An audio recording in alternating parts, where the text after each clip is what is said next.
Good morning นะคะ Good morning from Denmark นะคะทุกคนวันนี้เป็นวันเสาร์นะคะอ้อมสีจะพาทุกคนไปเก็บเห็ดหูหนูนะคะวันนี้ลมแรงลมโกรกมากความหนาวเย็นนะคะมีแดดค่ะแต่ว่า7 องศานะคะทุกคนอ้อมสีจะพาทุกคนไปเก็บเห็ดหูหนูนะคะ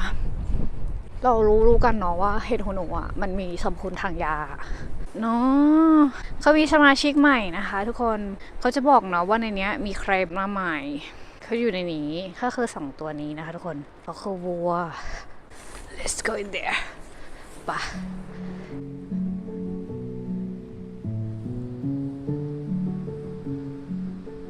เจอแล้วนะคะทุกคน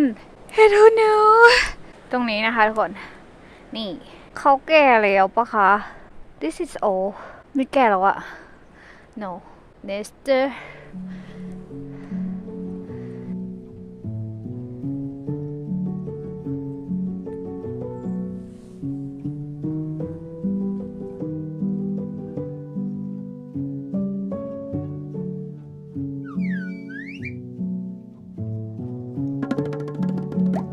แนวป่าและทะเลสาบแห่งนี้ถือเป็นที่สาธารณะนะคะเป็นสถานที่ที่เราทุกคนสามารถที่จะมาเอนจอยกับธรรมชาติได้นะคะทุกคนสามารถเก็บเห็ดเก็บผักอะไรใดๆได้หมดนะคะได้เท่าที่กฎหมายรับรองนะคะนั่นก็คือห้ามเก็บเอาไปขายนะคะแต่สามารถเก็บไปบริโภคได้ค่ะและอีกหนึ่งกิจกรรมที่ชาวเดนมาร์กชอบทำนะคะนั่นก็คือการอาบน้ำฤดูหนาวนะคะหรือว่า Winter Bell นะคะที่จะเข้าซาวน่าก่อนและลงไปแช่น้ำเย็นในทะเลสาบค่ะจะทำแบบนี้วนไปเพื่อสุขภาพที่ดีนะคะและเราต้องเป็นสมาชิกเท่านั้นนะคะถึงจะสามารถเข้าร่วมกิจกรรมนี้ได้ค่ะทุกคนนอกจากนี้พื้นที่สาธารณะแห่งนี้นะคะยังมีห้องน้ำสาธารณะที่แสนจะดูดีสะอาดสะอ้านหรูหรายิ่งกว่าห้องน้ำที่บ้านของดิฉันเสียอีกนะคะคุณภาพชีวิตดีๆที่เริ่มต้นจากห้องน้ำมีที่เดนมาร์กค่ะหลังจากออกจากป่ามาแล้วนะคะเราก็มุ่งหน้าเข้าร้านขายของชำของไทยนะคะอ้อมสีจะไปร้านมินไทยช็อปที่ฮัสเลอร์นะคะเพราะไม่ไกลจากเมืองที่อ้อมสีอยู่สักเท่าไหร่มาที่นี่เป้าหมายหลักก็เพื่อตำปลาร้าค่ะปลาร้าเบิร์ดค่ะคุณนอกจากปลาร้าเบิร์ดแล้วนะคะกะปิดิฉันก็หมดด้วยนะคะส่วนตรงนี้ก็คือแป้งมันค่ะไม่รู้จะเอาไปใช้ทำอะไรแต่ของมันต้องมีและนี่ก็คือแป้งทำขนมครกนะคะแป้งสำหรับทำขนมครกค่ะเขาฮิตกันมากนะคะที่เมืองนอกต้องทำขนมครกนะคะเกิดมาก็ไม่เคยจะทำนะคะซื้อไปก่อนของมันต้องมีจ้ะทำเมื่อไหร่อีกเรื่องหนึ่งจ้ะไม่รู้ตัวเลยนะคะว่าตัวเองหยิบผงหมูแดงไปนะคะไม่รู้จะหยิบไปทำไมกันไม่น่าจะทำเป็นนะคะหมูแดงส่วนผงแหนมนั้นนะคะอ้อมสีได้ใช้แน่นอนนะคะเพราะว่าชอบกินแหนมค่ะเมื่อเราได้ของครบแล้วนะคะไปค่ะไปคิดค่าเสียหายกันแต่ว่าอย่าลืมนะคะเราไม่ควรคิดบวกลบคูณหารเป็นเงินไทยค่ะเพราะมันจะทำให้เรารู้สึกว่าแพงจังและเราจะไม่มีความสุขเลยทำงานมาเหนื่อยกินไปเถอะค่ะซื้อไปโลดนะคะมันคือปัจจัย4ที่เราต้องกินต้องใช้ค่ะทุกคน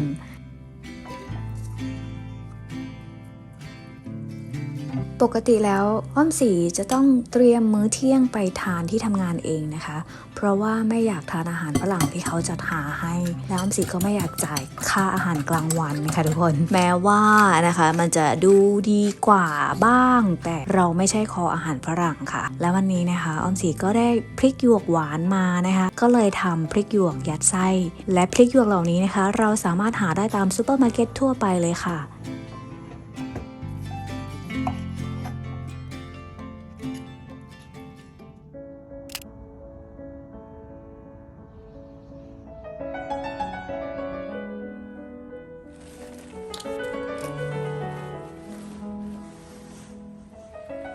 อ้อมสีเพิ่งเลิกงานนะคะกำลังจะมาเรียนภาษาเดนิช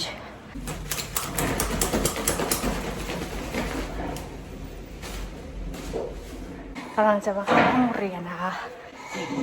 มีแอปเปิ้ลให้กินฟรีด้วยวันนี้จะเป็นวันที่เรียนวันสุดท้ายนะคะแล้วก็อาทิตย์หน้าหยุดแล้วก็อาทิตย์ถัดไปจะสอบ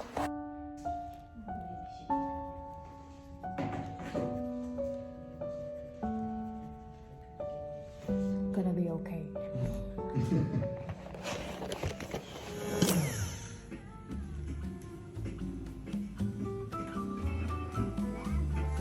อ มื้อเย็นวันนี้บ้านเราทำเอ็กเค้กนะคะหรือว่าเค้กไข่นะคะเป็นอะไรที่ทำง่ายมากๆใช้ไข่ประมาณ10ฟองนะคะปรุงรสด้วยพริกไทยดำและเกลือใส่ผักตามใจชอบนะคะและเราจะทอดเบคอนกรอบๆไว้โรยหน้าได้อีกนะคะทุกคนเป็นเมนูที่ทำง่ายและใช้เวลาน้อยมากๆค่ะ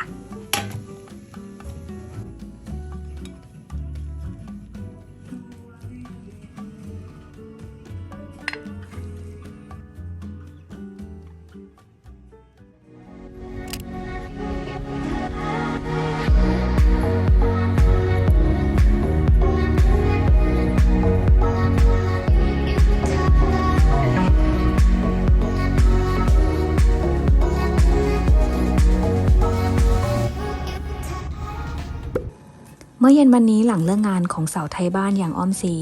จะทำซุปมะเขือใส่ปลาทูน่าค่ะและจะทำพริกหยวกยัดไส้อีกแล้วนะคะสำหรับมื้อเที่ยงวันพรุ่งนี้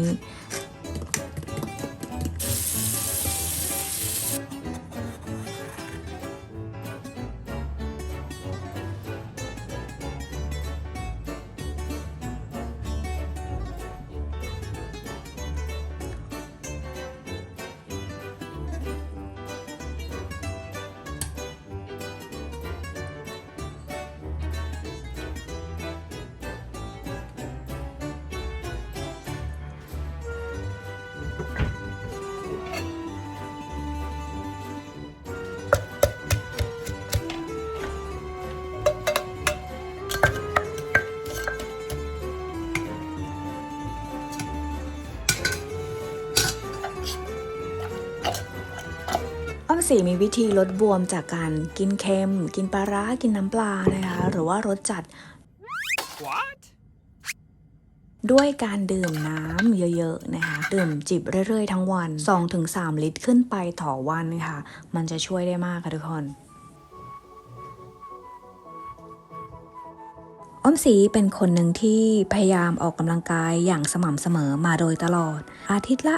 2-3 ครั้งนะคะต่อสัปดาห์นะคะเพราะว่าเราเป็นสาวใหญ่วัย40แล้วค่ะทุกคน40 กรัตค่ะ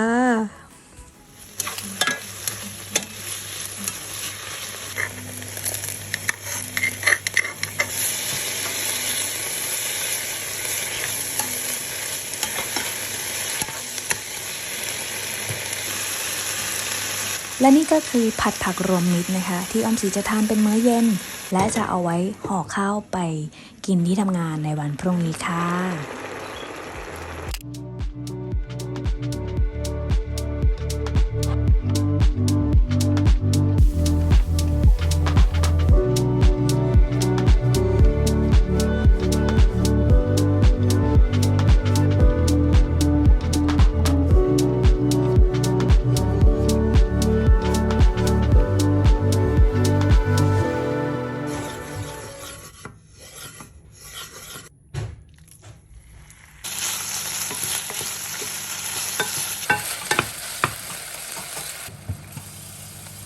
มื้อเย็นวันนี้อ้อมศรีจะทำลาบเป็ดค่ะสำหรับ1 คน1 มื้อเท่านั้นเพราะว่าเรามีน่องเป็ดอยู่1 น่อง และข้าวคั่วพริกทุกอย่างมาครบค่ะอ้อมศรีมีแบบนี้ติดบ้านไว้ตลอดนะคะอาหารอีสานมากหลายค่ะ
วันนี้บ้านเรามีแขกพิเศษค่ะ นั่นก็คือน้องชายของพี่ทิมแวะมาทานมื้อเย็นกับเรา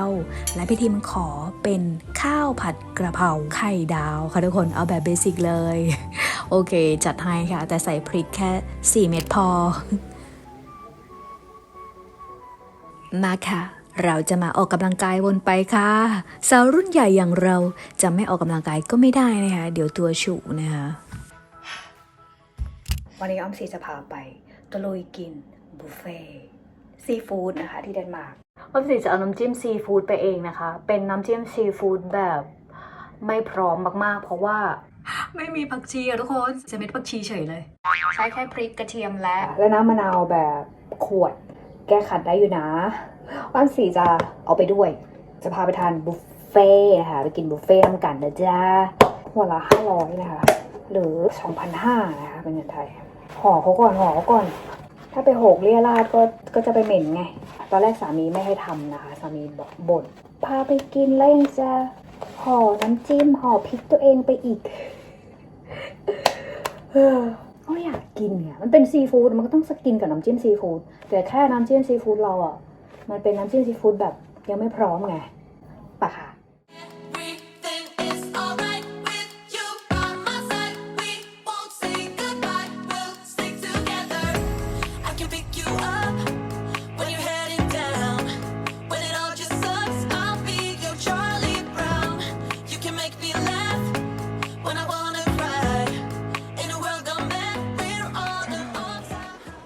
มาถึงแล้วค่ะเดี๋ยวพาเข้าไปทานข้างใน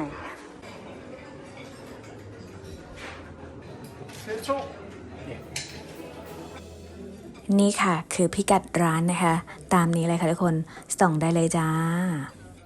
เสน่ห์ของร้านอาหารแห่งนี้นะคะนั่นก็คือการมีเมนูอาหารตามฤดูกาลค่ะคนเดนมาร์กจะทานมันฝรั่งและขนมปังแทนข้าวนะคะซึ่งเราก็จะขาดข้าวไม่ได้ที่นี่ก็เช่นกันนะคะจะขาดมันฝรั่งไม่ได้เสียเลยนะคะอ้อมสีไม่ถนัดเรื่องการรีวิวอาหารนะคะแต่บอกได้เลยว่าอาหารเรียกน้ำย่อยที่เขาจัดเป็นพอตเล็กๆแบบนี้นะคะอร่อยแทบจะทุกจานที่อ้อมสีถือไปคือแบบอร่อยกว่าที่คิดดีเวอร์ค่ะทุกคน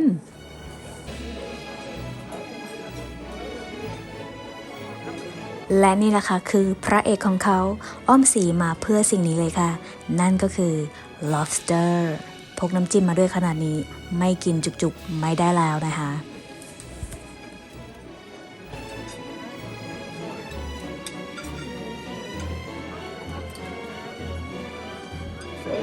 นี่จานแรกนะคะ ชิม Den er fyldt af alt. Du må godt gå op og tømme den.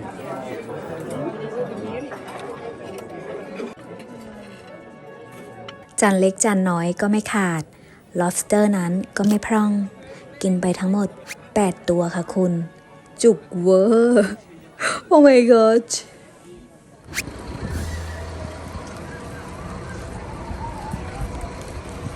เช้านี้อ้อมสีพามางานมหกรรมสินค้าประจำปีนะคะ เขาจะมีของกินของใช้อุปกรณ์เครื่องใช้ต่างๆนะคะ มาลงเป็นบูธจัดเป็นบูธไว้ในงานนี้ค่ะ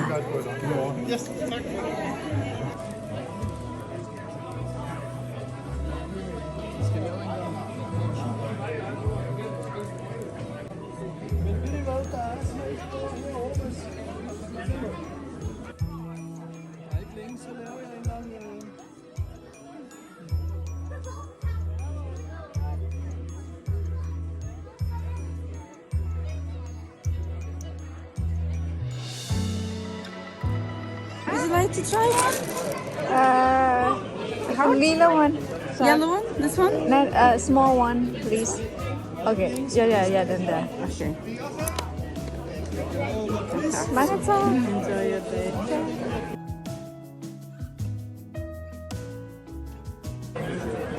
และอ้อมสีได้เก็บภาพบรรยากาศภายในงานมาฝากเพื่อนๆนะคะ และนี่ก็เป็นบรรยากาศแค่บางส่วนเท่านั้นนะคะ เพราะว่าเขามี3หองานใหญ่มาก อ้อมสีไม่สามารถที่จะถ่ายได้ตลอดเวลา เพราะคนพลุกพล่านมากๆค่ะทุกคน